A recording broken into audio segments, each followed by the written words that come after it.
السلام علیکم ناظرین، میں محفوظ بہاری آپ کے ساتھ ہم خیال۔ گریٹ گیم گریٹ وار، عالمی وبا نے تباہی مچا دی، تیل کی قیمتیں گر گئیں۔ تیل کی قیمت اس وقت ٹائلٹ ٹیشو سے بھی نیچے گر گئی ہے۔ عالمی وبا کے بارے میں یہ الزام لگایا جا رہا ہے کہ یہ وائرس امریکہ اور اسرائیل کی گٹھ جوڑ سے لیبارٹری میں تیار ہوا اور اس نے چین کی معیشت کا دھڑن تختہ تو کیا، لیکن اس کے ساتھ ساتھ اب یہ اپنے مالک امریکہ کا بھی دھڑن تختہ کر رہا ہے۔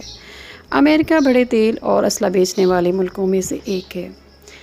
اس عالمی وبا کی وار نے امریکی معیشت کو بھی تباہ کرنا شروع کر دیا ہے۔ پہیہ رک گیا ہے۔ لاک ڈاؤن کی وجہ سے نقل و حرکت رک گئی ہے۔ جیسا کہ آپ جانتے ہیں کہ پہیہ کی حرکت سے زندگی کی حرکت ہے، اور اس وقت پہیہ ہی رک گیا ہے۔ لاک ڈاؤن نے پہیہ روکا تو تیل کی ضرورت ختم ہو گئی۔ جب تیل کی ضرورت ہی نہیں تو پھر تیل بنانے والے ملک اب اس تیل کا کیا کریں؟ ان کی اپنی سٹوریج بھی ختم ہو گئی ہے۔ امریکہ کی تیل سٹوریج ختم ہو گئی ہے۔ امریکہ اور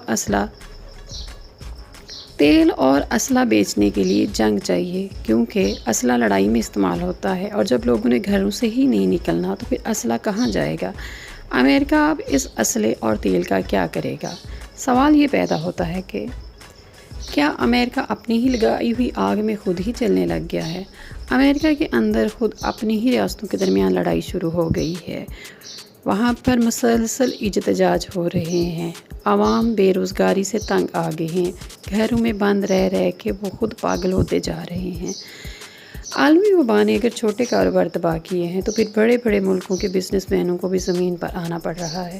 اگر اسی طرح لاک ڈاؤن جاری رہا تو پھر تیل بیچ کر عیش کرنے والے ملک تباہ ہو جائیں گے۔ سوائے چین کے کسی بھی ملک میں تیل سٹوریج کی جگہ نہیں ہے۔ جو ملک دنوں میں تیل ہسپتال بنا سکتا ہے وہ تیل سٹوریج کرنے کے سٹور بھی بنا سکتا ہے۔ یہ بڑے بڑے ملکوں کی لڑائی ہے۔ دیکھتے ہیں کہ اس تیل وار میں کون جیتتا ہے۔ عالمی منڈی میں تیل کی قیمت میں کمی کا فائدہ غریب ملک اور ان کی عوام کیسے اٹھا سکتی ہے؟ پاکستان میں کیا اور پاکستان ہی کیا، ساری دنیا میں اسکول بند، کالج بند، کاروبار بند ہیں، سب کام بند ہیں، تو پھر اس تیل کی قیمت میں کمی کا فائدہ عوام اور حکومت پاکستان کیسے اٹھا سکتی ہے؟